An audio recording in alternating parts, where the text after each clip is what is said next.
Well, I was born with a rare visual condition called achromatopsia, which is total color blindness.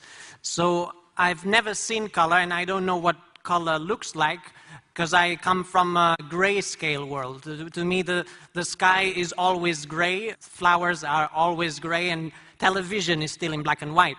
But since the age of 21, instead of seeing color, I can hear color.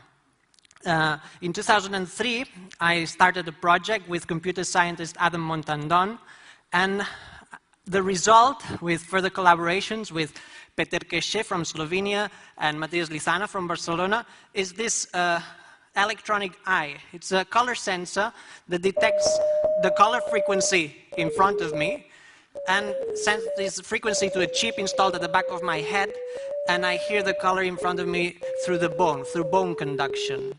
So, for example, if I have like, this is the sound of purple. For example, this is the sound of grass. This is red, like Ted. This is the sound of a dirty sock, which is like yellow, this one. So I've been hearing color all the time for 8 years, since 2004, so I find it completely normal now to hear color all the time. At start, though, I had to memorize the names you give for each color, so I had to memorize the notes, but after some time, all this information became a perception. I didn't have to think about the notes, and after some time, this perception became a feeling. I started to have favorite colors, and I started to dream in color. So when I started to dream in color is when I felt that the software and my brain had united, because in my dreams, it was my brain creating electronic sounds. It wasn't the software. So that's when I started to feel like a cyborg. It's when I started to feel that the cybernetic device was no longer a device. It had become a part of my body, an extension of my senses. And after some time, it even became a part of my official image. This is my passport from 2004.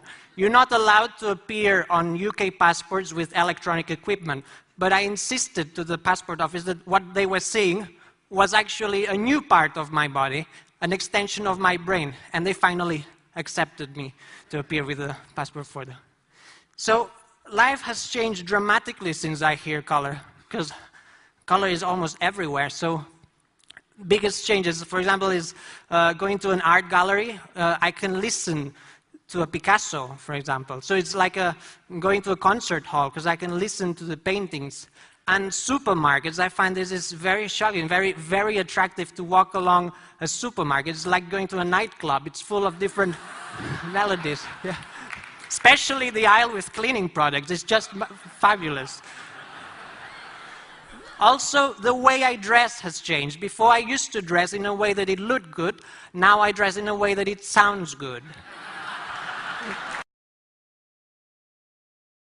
So I got to a point when I was able to perceive 360 colors, just like human vision. I was able to differentiate all the degrees of the color wheel. But then I just thought that this human vision wasn't good enough. There's many, many more colors around us that we cannot perceive, but the electronic eyes can perceive. So I decided to continue extending my color senses, and I added infrared and I added ultraviolet to the color to sound scale. So now I can hear colors that the human eye cannot perceive. For example, perceiving infrared is good because you can actually detect if there's movement detectors in a room. I can hear if someone points at me with a remote control.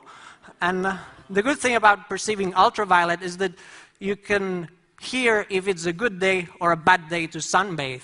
Because ultraviolet is a dangerous color, a color that can actually kill us. So I think we should all have this wish to perceive things that we cannot perceive. That's why 2 years ago I created the Cyborg Foundation, which is a foundation that tries to help people become a cyborg, tries to encourage people to extend their senses by using technology as part of the body. We should all think that knowledge comes from our senses, so if we extend our senses, we will consequently extend our knowledge.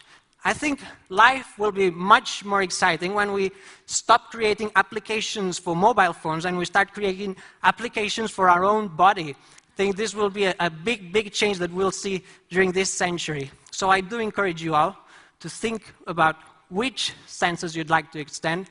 I would encourage you to become a cyborg. You won't be alone. Thank you.